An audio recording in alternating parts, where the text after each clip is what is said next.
I had a very creative and wonderful family in Connecticut. And my mom played a great piano, and her family was all musicians. My father's side I never really knew about. He didn't want to talk about it. He ran away from home at 18. He was a cartoonist in New York, and he worked with Young and Rubicon, creative director there for years. He became an idol for me on many levels.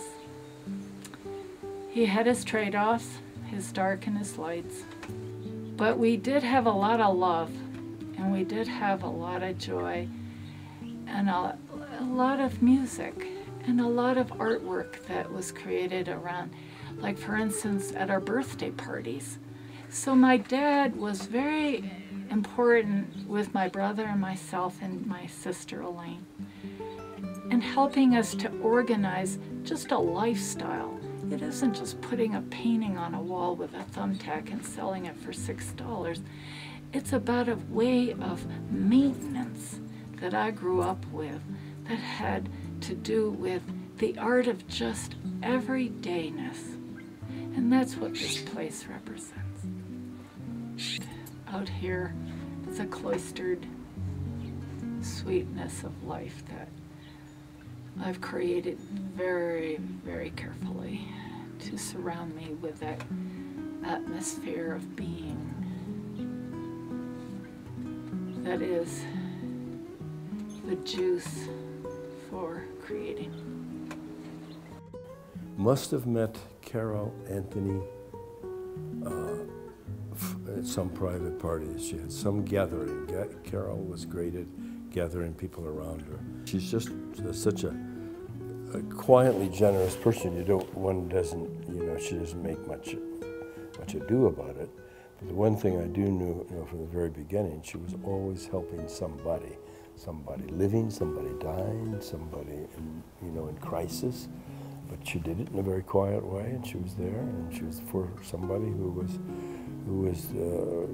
near the end of their life, and she would be there at all hours and whatever. She was generous with dogs and animals. She always took in dogs from wherever, stray dogs, whatever, and she made them part of her family. And quietly, she was doing things behind the scenes, in this animal shelter and whatever. And I think she did that with all sorts of groups. I mean, she helped with the dance group in this town. And so, this just goes with Carol. She was a kind and generous person, still continues to do that to this day. And she does it rather quietly, so you don't know that it's happening, so to speak. But you're aware that this woman is a giving person. Carol is a longtime artist in the contemporary department, and that is where I've had the pleasure to meet her and work with her. Carol has a lengthy list of collectors nationally, both in the private sector and public sector. I think this is for two reasons. One is that Carol is able to reach the view on a very personal and intimate level. The way that her mood creates a soft, reflective atmosphere that we know her work for allows the viewer to really have a response with it. Secondly, I think Carol's work is modern, but still reflects upon an art history background, allowing the viewer to see past works of the great masters, but experiencing it in a new contemporary setting is very unique, very appealing. For a while, quote, beauty hasn't been the popular word in the art form and the criticism of art in New York and around the world. For me, beauty is not superficial. It's a way for a lot of us who create, whether we're a songster, a poet, a painter, a gymnast. It's how we tell others to take time to listen in their own lives, to breathe in a quiet moment with a techno going on, the beauty that is around us. it's also taking time to look at the sadness and the dark. It's taking time to register within us what ain't going on there.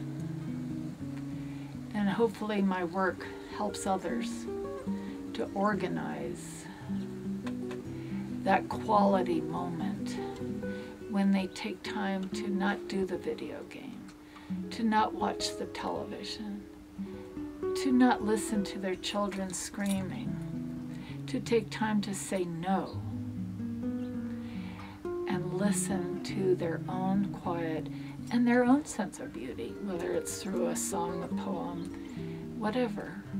And my work is only part of the larger magic show that we can listen to help our lives be better.